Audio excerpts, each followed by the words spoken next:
Have you ever felt like you're working harder than everyone around you, but somehow you're still falling behind? Maybe you're the first one in the office and the last one to leave, but your results don't match your effort. Maybe you work 12-hour days while your colleague works 6 hours and gets promoted instead of you. Or maybe you're exhausted, burnt out, barely sleeping, yet you watch others succeed with what looks like half your struggle. If you've ever wondered why hard work isn't enough, if you're tired of being tired with nothing to show for it, then this story will change how you work forever. Because once there was a farmer who almost destroyed his life by working too hard, until one encounter taught him the difference between effort and strategy. Stay with me until the end.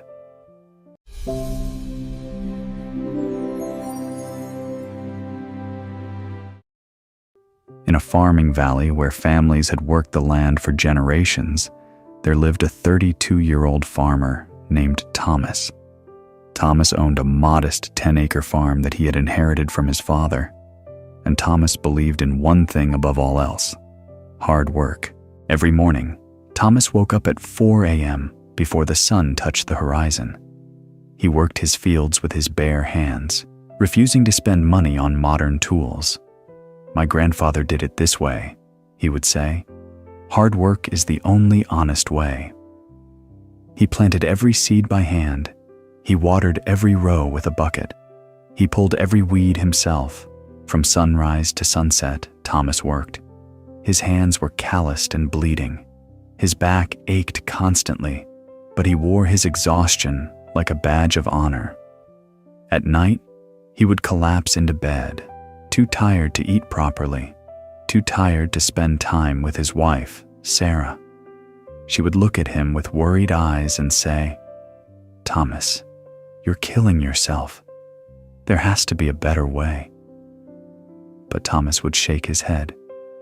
"Sarah, success requires sacrifice. Hard work never fails. I just need to work harder." The neighboring farmers watched Thomas with a mixture of admiration and pity. "That man works like 3 men," they would say. "If hard work alone could make someone rich, Thomas would be a millionaire." But the truth was darker. Despite working twice as many hours as his neighbors, Thomas's farm produced barely enough to survive. Every harvest was a struggle. Every season brought him closer to debt. His crops were average, his yield was mediocre, and worst of all, he had no time, no energy, and no life outside of work. Next to Thomas's farm lived a man named Richard. Richard was the same age, had the same size farm, even started with less money than Thomas. But something was different.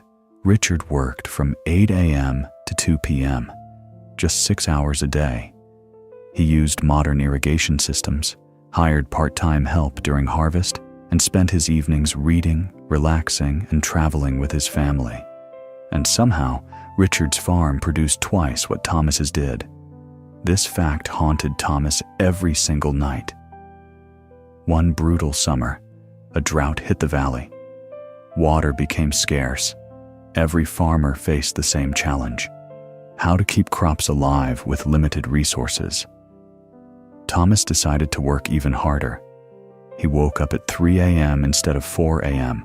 He carried water buckets from a distant well, making 50 trips a day.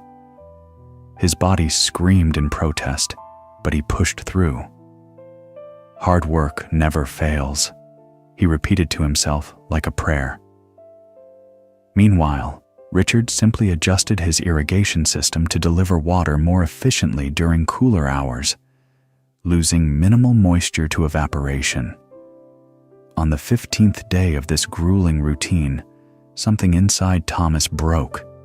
He was carrying his 40th bucket of water when his vision blurred. His legs gave out. The bucket slipped from his hands, spilling precious water into the dust. Thomas fell to his knees, gasping for air, his heart pounding irregularly. Sarah found him there, collapsed between rows of dying crops, too exhausted to even stand. The doctor's words were clear. "Mr. Thomas, your body is shutting down. You're dehydrated, sleep-deprived, and on the edge of a heart attack. If you continue like this, you won't see next harvest. Not because of the drought, because you'll be dead." That night, lying in bed with IV fluids dripping into his arm, Thomas stared at the ceiling and felt something he had never felt before. Defeat. Not defeat from the drought, not defeat from the circumstances, but defeat from the realization that his entire belief system, the very foundation of his life, might be wrong. He whispered to Sarah, "I did everything right. I worked harder than anyone. I sacrificed everything. Why am I failing?" Sarah held his hand gently and said, "Maybe, my love, hard work isn't the answer. Maybe there's something you haven't learned yet." That sentence haunted Thomas all night. 3 days later, when Thomas was strong enough to walk, he did something he had been too proud to do for years. He knocked on Richard's door. Richard opened it with a surprised smile. "Thomas, I heard about your collapse. Come in, please." They sat on Richard's porch overlooking his thriving farm. Thomas looked at the green, healthy crops, twice the density of his own struggling fields, and felt a mix of envy and curiosity. "Richard," Thomas began, his voice humble for the first time, "I need to understand. I work twice your hours. I pour everything I have into my farm. But you work half the time and produce double the results. How?" Richard was quiet for a moment, then stood up. "Come, let me show you something." They walked to Richard's tool shed.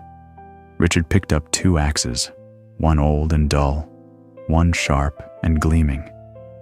"Thomas, imagine 2 woodcutters competing to chop down trees. The first woodcutter swings his axe for 12 hours straight, never stopping, never resting. He believes that more effort means more trees." Richard handed Thomas the dull axe and pointed to a thick log. "Try it." Thomas swung. The axe bounced off, barely making a dent. He swung again and again. After 10 swings, he was breathing hard, and the log had a shallow cut. Richard took the sharp axe and swung once. It bit deep into the wood. 3 more swings, and the log split in 2. "The second woodcutter," Richard continued, "works for 10 hours. But every hour he stops for 10 minutes to sharpen his axe. His competitor mocks him. 'You're wasting time. Keep swinging.' But by the end of the day, the second woodcutter has cut down twice as many trees." Richard looked Thomas in the eyes. "You are the first woodcutter, my friend. You've been swinging a dull axe for years, wondering why your hands are bleeding, but the tree isn't falling." Richard walked Thomas through his farm, explaining 3 principles. First, systems over effort. I don't carry water in buckets. I installed a drip irrigation system that delivers water directly to roots with 0 waste. It cost money up front, but now it works automatically while I sleep. You spend 6 hours hauling water. My system does the same job in 10 minutes. Second, focus over hustle. I grow only 2 crops that thrive in our soil. You grow 5 different crops, spreading your attention thin. I master 2 things. You struggle with 5. I produce excellence. You produce mediocrity. Third, rest is part of the strategy. My brain is fresh every day because I sleep 8 hours, exercise, and take breaks. I make better decisions. I spot problems early. I innovate. You're so exhausted you can't think straight. You make mistakes that cost more time to fix.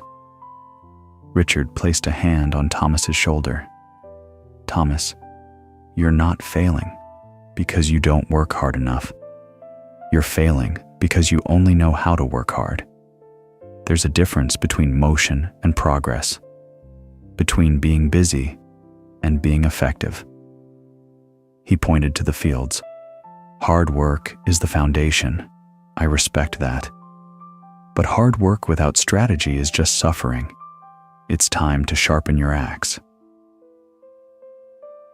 Thomas returned home that evening with a mind full of questions and a heart full of something new: hope. For the first time in years, he didn't immediately rush to his fields. Instead, he sat down with Sarah and a notebook.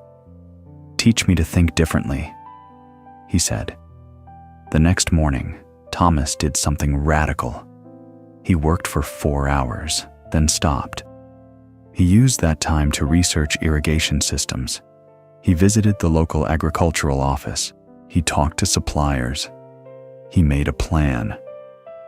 Within 2 weeks, he had sold an old tractor he never used and bought a basic drip irrigation system. Installing it took 3 days. But once it was running, his water delivery time dropped from 6 hours a day to 20 minutes. The time he saved, he invested in improving his soil, studying crop patterns, and actually planning instead of just reacting. Thomas reduced his crop varieties from 5 to 2, the ones that grew best in his soil and sold for the highest price. Instead of being mediocre at 5 things, he became excellent at 2. He hired a neighbor's teenage son to help during peak season, paying him fairly. Thomas realized 1 hour of strategic planning created more value than 10 hours of mindless labor. But the most profound change wasn't in his farm. It was in his life.